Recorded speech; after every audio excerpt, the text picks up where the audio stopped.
Kanun chan dây mô giá chú cây mạ ta bằng hình cầm măn theo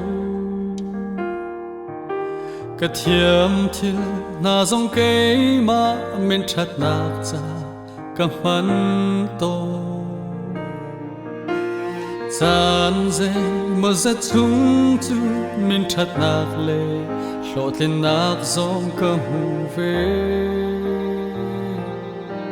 Simhan se kanon na krok tu melo ansi Arau lâu tuk mi hi vale min chat na hi Kau taki na cha long nun ka du Để ka pek mi nung nang le dam nang đi Nalungan father si chân ra ca ngài thiêm cấp ba Dây thư bao tung xe Cần tri thì lâu cấp ba Cần cân tác thì lại lâu Tin na si na dùng dal bia cây ca Cần muốn nàng phía tê hi Nơ tu bằng in mang lô Cây chú na viện thiêng truân tư tinh ca sĩ Hi ca bia cam na khi Ca châu na bia ram lô Dùng gia linh nất xa lô nga nun ca du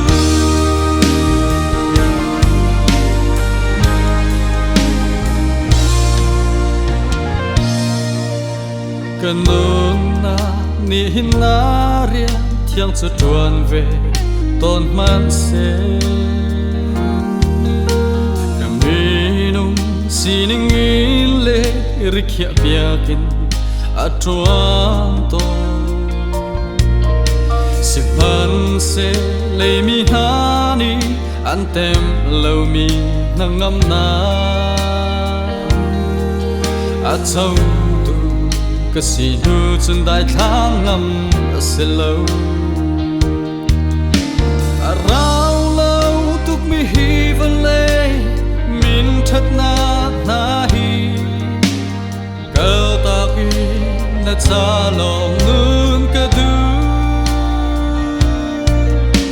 Na ca pe mi Nun nạc lê dam nạc ni hi Nalungan father si chân ra ca ngài thiêm cấp ba Dây thư bao tung xe Cái tri thì lâu cấp ba Cần cơ tác thì lại lâu Tin na si na dùng dal bia cây ca Cần nun na phía tê hi Nơ du băng in mang lô Cây chú na viện thiêng truân tư tinh ca sĩ Hi ca bia cam na khi Ca châu nan bia ram lô Dùng gia linh nất xa lô nga nun ca du Đất ca bê mi hi đất na vẫn riêng mang in Nâng lung căn pha ter xuân mơ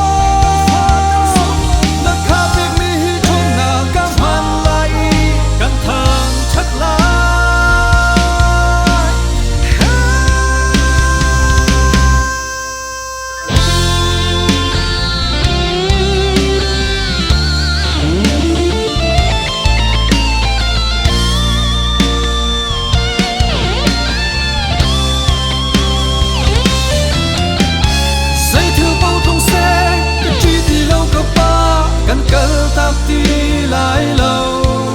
tin na si na dùng dal bia cây ca cần nun nạc phía tê hi na du băng in mang lô cây chú na riêng thiêng truân tư tinh ca sĩ